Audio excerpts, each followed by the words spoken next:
ছোটবাবু Pascal, Aurelius ও gusset আনলেন। Russia সংক্রান্ত নতুন খবর আর কি থাকবে এসব বইয়ে? ও দেশে জনসাধারণকে স্বর্গে তোলা হয়েছে, ভালো লাগে না। সাহিত্য তাই হচ্ছে না। সাহিত্যের জন্য চাই অবসর। অবসরের জন্য বড়লোকের দল থাকতে বাধ্য, যারা নিষ্কামভাবে চিন্তা করে যাবে, যাদেরকে কাজের জগতে নামতে বলা সমাজের পক্ষে মূর্খতা।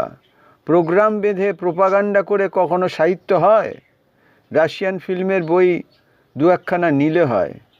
ফিল্ম করছে নতুন ধরনের। সিমেন্ট আর ফিল্মের নতুন বইটা নেওয়া যাক।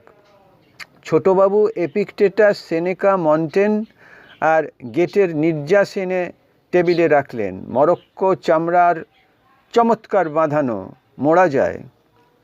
বইয়ের পাতার ও চামড়ার গন্ধ ও স্পর্শ খগেনবাবুকে অভিভূত করত।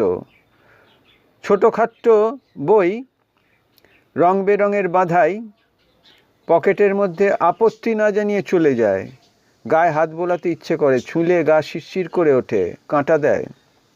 প্রত্যেক অক্ষর সুস্পষ্ট, ভুল নেই কোথাও। মাথার বালিশের পাশে চুপটি করে নিঃসাড়ে শুয়ে থাকে। খোলো খুলবে না খোলো, মুখ বন্ধই রইল। কোনো মান নেই, অভিমান নেই, আদর কাড়ান নেই। সাবিত্রী ঘুমুতো পাশ ফিরে, বেশ দেখাতো টেবিল ল্যাম্পের আলোয়। শোবার সময় চুল আঁচড়ে ঢিলে খোঁপা বাঁধত। মুখে দিত হাইড্রোজেন পারঅক্সাইড আর গ্লিসারিন। সুতো কুঁকড়ে সংকুচিত হয়ে আলগোছে। বিছানায় দাগ পর্যন্ত পড়তো না, হালকা ছিল। এই বটিচেল্লির অঙ্কিত মেয়ের মতন, যারা সব হাওয়ায় উঠছে ওপর দিকে, মাটিতে পা দিচ্ছে যেন করুণা করে, যারা মাধ্যাকর্ষণ শক্তিকে কাজ করবার কোনো সুযোগই দেয় না। তা নয়, যত সব নিতম্বিনীর দল। সাধে কি গৌরীয় রীতিহীন রুচির পরিচায়ক? ঊর্ধ্বগতি না হলে আত্মার সদ্গতি হয় না। রমলা দেবী কি করে নিজেকে হালকা রাখলেন কে জানে। নিশ্চয়ই গরম জলে নেবু ভিনিগার খান, মিষ্টি খান না, তাই তো? তার জন্য কি আনানো যায়?